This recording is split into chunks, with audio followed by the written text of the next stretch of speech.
Sam's to see if the engine actually does fit in it, and I know he's going to love it. Samuel! Good morning. Isn't that some of the best? So we're down at Sam's to see if the engine actually does fit in it, and I know he's going to love it. Samuel! Good morning.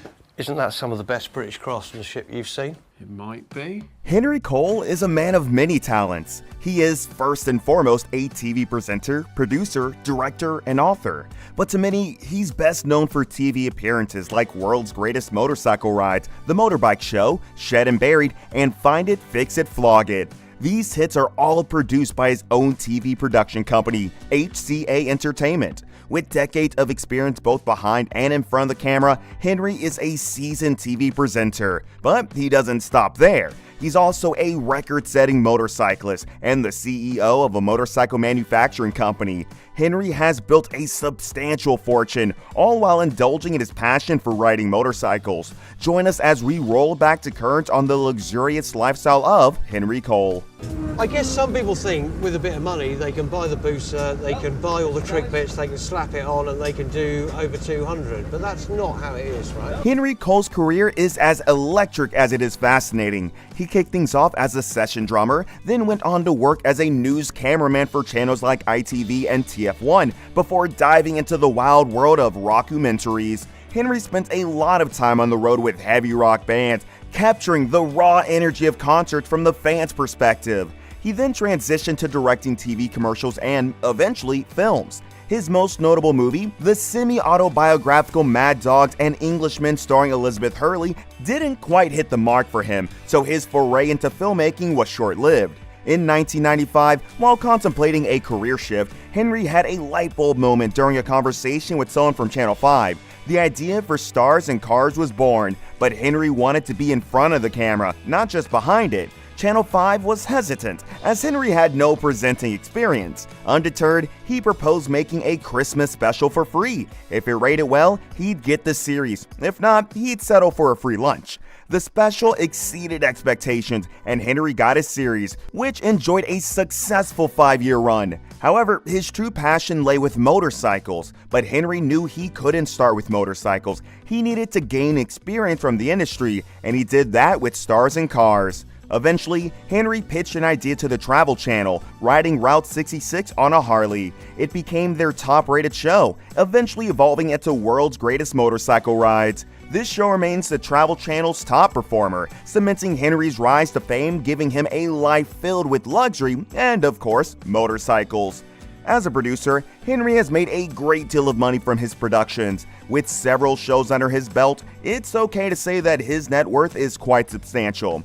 However, Henry's career isn't without its ups and downs. Henry directed Mad Dogs and Englishmen in 1995, and it was, let's be factual, a bad movie. And thousands of bad movies are made every year without us hearing about them. But for Henry, this made headlines because, by sheer dumb luck, he cast Elizabeth Hurley. According to Henry, he was lucky to cast her one afternoon when she was still an unknown actress. Just hours after Henry cast her, she appeared at the premiere of 4 Weddings and a Funeral and became a household name. While directing Mad Dogs and Englishmen, Henry had a rookie crew and was learning on the job. He had £1.75 million on the project, but he went way above budget. He was rewriting the script for the movie as they filmed it, and he ended up spending £25 million in one day on a scene that was never used. The movie flopped, and Henry found himself in debt. But after Mad Dogs, Playboy TV UK hired Henry to produce a pre-Watershed documentary series about the European adult entertainment industry.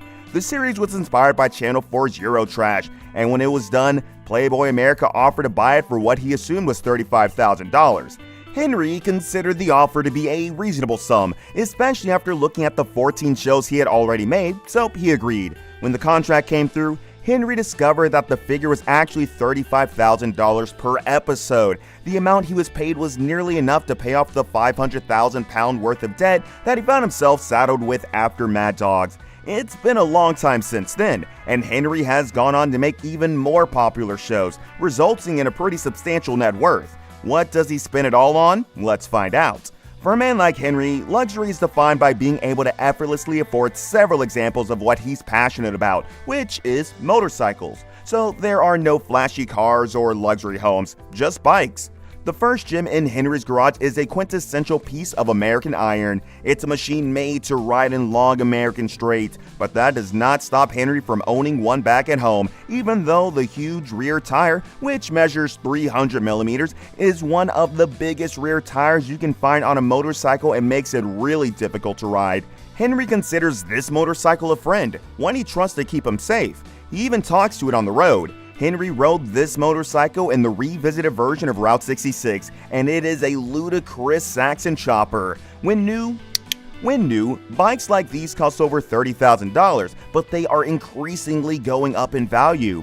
The next gem in Henry's garage is a 1947 Noren Bitsa, which is kind of based on an ES2. Despite the fact that it is no longer in its original form and has undergone customization, it is one of Henry's favorite bikes. Henry doesn't even think the gas tank is from Norton and has bits and pieces that shouldn't be on it. Sure, this bike is not luxurious, it's not even original anymore, but it is the bike Henry loves the most because it does everything for him. Despite being a bike from 1947, Henry rode 400 miles on it, doing a World's Greatest Motorcycle Rides episode on it while driving through Wales. As ancient as the bike was, the only issue Henry had to deal with was drying out the mag in torrential rain. Today, refurbished examples of classic bikes like these are sold for $8,000 or more.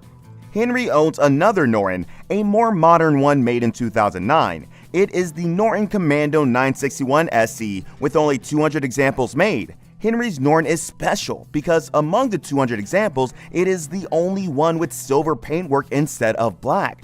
The bike was set up specifically for Henry as a cafe racer. It has only 2 miles, and Henry plans to do no more on it because he doesn't have a pension, and he probably sees it as an investment. The Saxon Chopper is not the only ludicrous bike that Henry owns. Henry owns a bike which he calls his Street Fighter. It is a Suzuki race replica bike from the 1980s. It's the very first of the race replicas. The problem with race bikes like these is that everyone crashes them, either while racing or on the road. Repairing these bikes back to their original form would cost a fortune, so people turn them into custom bikes. Henry's Street Fighter is painted to have fish scales, and it features a seat made with snake and ostrich skin and an exhaust that's capable of setting off car alarms. It can go from a standstill to 60 miles per hour in 2.8 seconds and has a maximum speed of about 170 miles per hour.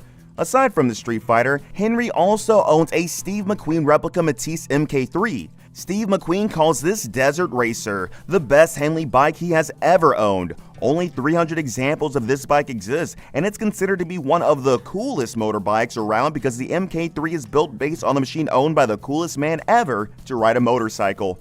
Despite the Street Fighter being Henry's fastest bike, the bike he has the most fun on is a granny bike. It's not something a man should be seen riding on, but it gives Henry the best laugh, and that's what matters the most, at least to Henry Cole. For most people, it takes 4 wheels to do the trick, but Henry Cole only needs 2. And for Henry, bikes don't have to be the fastest, most powerful, or most fancy. Henry thinks motorcycling is all about being able to be an individual, and the sense of camaraderie among motorcyclists is what perpetuates the passion to the point where he is obsessed. Henry's passion for motorcycles can be traced back to his great-uncle Dick Redbeard Gladstone. Uncle Redbeard was crazy about British bikes, and he took Henry to his shed to show him his collection of bikes. The look of his bikes and the eccentricity of his uncle were all it took, and Henry's journey started from there. Today, he's an avid motorcycle lover and the owner of Gladstone Motorcycles, which manufactures bespoke British motorbikes.